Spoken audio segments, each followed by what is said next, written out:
ত্রয়োদশ জাতীয় সংসদ নির্বাচনে খুলনায় ১, ২, ৩, ৪, ৫ ও ৬ নং আসনে এখন প্রার্থী ও তার সমর্থকরা গণসংযোগ, মত বিনিময় সভা, উঠান বৈঠক নিয়ে প্রচণ্ড ব্যস্ত। সময় পার করছে, বাড়ি বাড়ি যেয়ে তাদের পক্ষে ভোট নেওয়ার জন্যে নানা প্রতিশ্রুতিও দিচ্ছে। দর্শক, এই মুহূর্তে রয়েছি আমি খুলনা ৪ আসন অর্থাৎ রূপসা কাজদিয়া এলাকায়। সেখানে কিন্তু মত বিনিময় চলছে বিএনপির পক্ষে, ধানের শীষের পক্ষে ৪ নং আসনের খুলনা রূপসা, তেরোখদা ও দিঘলিয়ার যে ৪ আসন রয়েছে, সেই ৪ আসনে ধানের শীষের প্রার্থী আজিজুল বাড়ি হেলাল। সে আজিজুল বাড়ি হেলালের পক্ষ থেকে কিন্তু আজকে এখানে মত বিনিময় সভা করছে, যেটা এখানে চলছে। এই মুহূর্তে আমি সেখানে রয়েছি। আমরা কথা বলবো এখন সেই ৪ আসনের ধানের শীষের প্রার্থী বিএনপির কেন্দ্রীয় নেতা আজিজুল বাড়ি হেলালের সাথে। দেখি তিনি তার এই এলাকার জন্য কি কাজ করে, আগামীতে কেনই বা বিএনপির পক্ষে সাধারণ মানুষ ভোট দিবে, সেই বিষয় নিয়ে এখন তার সাথে কথা বলবো। আপনার সমাজ উন্নয়নমূলক কাজ করেছে। বিএনপি দুর্নীতি দমন কমিশন চালু করে দুর্নীতি বন্ধ করেছে। বিএনপি বিভিন্ন সময় অপারেশন আপনার সিকিউরিটি অপারেশন চালিয়ে মাস্তানি, সন্ত্রাসী, দুর্বৃত্তকে তাড়িয়ে দিয়েছে। এবার বিএনপি প্রতিশ্রুতি ব্যক্ত করছে তার ৯ দফা অর্থনৈতিক পলিসি, অর্থাৎ আমরা মানুষকে অর্থনৈতিকভাবে স্বাবলম্বী করবার জন্য এবং অসহায় মানুষকে সাহায্য করবার জন্য আমরা ফ্যামিলি কার্ড, কৃষক কার্ড, এই কার্ডগুলো বিতরণ করব। আমরা যুবকদের কর্মসংস্থানের জন্য আমরা ১ কোটি যুবক যাতে কর্মসংস্থান পাই, সেজন্য আমরা দেখেছি যে বাংলাদেশে যদি আমরা খাল খনন প্রক্রিয়া করি, ২০,০০০ কিলোমিটার খাল খনন করব, এতে অনেক আমাদের কর্মসংস্থান হবে। আমরা সার্বজনীন স্বাস্থ্যের জন্য প্রায় ১ লক্ষ স্বাস্থ্যকর্মী সারা বাংলাদেশে নিয়োগ দিব, যারা বাড়ি বাড়ি যে মানুষকে টিকা দিবে, ভিটামিন সি ক্যাপসুল খাওয়াবে। এইভাবে আমরা কর্মসংস্থানের কথা বলেছি। সর্বোপরি বাংলাদেশের নিরাপত্তা, শৃঙ্খলা এবং একটি সভ্য সমাজ গড়ে তুলবার জন্য আমাদের আহ্বান রয়েছে। আমরা মানুষকে ধর্মের দিকে আহ্বান করছি। একটা ধার্মিক সমাজ তৈরি করা হবে, যার ফলে সমাজে নৈতিকতা এবং জাস্টিস তৈরি হবে। আমাদের নেতা বলেছেন যে সমাজকে আমরা ন্যায়পরায়ণ করে তুলব, এবং এই ন্যায়পরায়ণতার উদাহরণ দিতে যে তিনি আমাদের ইসলামের নবী রাসূলুল্লাহ সাল্লাল্লাহু আলাইহি ওয়াসাল্লামের উদাহরণ দিয়েছেন।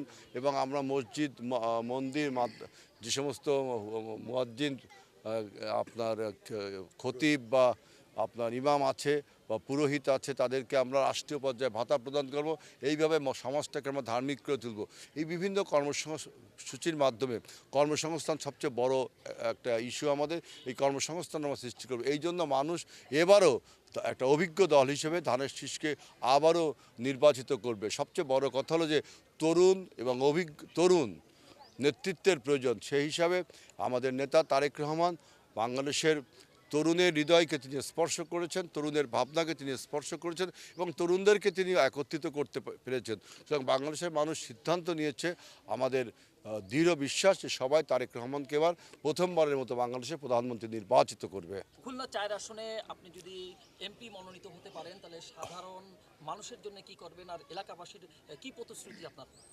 আমাদের প্রতিশ্রুতি প্রথম হলো, আমাদের এলাকাটা নেতা প্রয়োজন, নেতৃত্ব বঞ্চিত এলাকা। এই এলাকায় নেতৃত্ব প্রতিষ্ঠিত হবে এবং সৎযোগ্য নেতৃত্ব প্রতিষ্ঠিত হবে।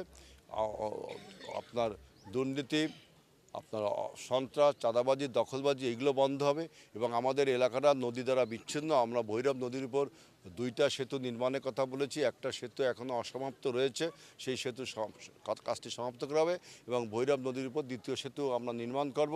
এছাড়া আমার এলাকায় ছোট ছোট নদী, 18 শাখা নদী, 18 নদী, আতাই নদী, চিত্তা নদী দ্বারা আমাদের এলাকার বিভিন্ন উপজেলাগুলো, থানাগুলো, আপনার ইউনিয়নগুলো বিচ্ছিন্ন। এগুলোকে আমি ঝুলন্ত সেতু দিয়ে আমাদের এলাকার মানুষের চলাচলের ব্যবস্থা করব।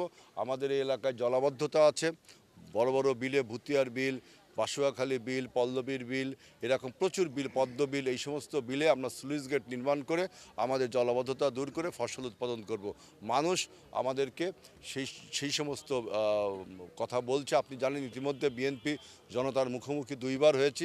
আমরা 3য়বারের মতো আগামীকাল তেরোখাদা দিঘলিয়ায় আমরা আবারও জনতার মুখোমুখি হব। জনতা আমাদের প্রশ্ন করবে, আমরা সেই সব প্রশ্নের উত্তর অনুযায়ী আগামী দিনের আমাদের এই খুলনা 4 আসন পরিচালিত হবে। ধন্যবাদ। ধন্যবাদ।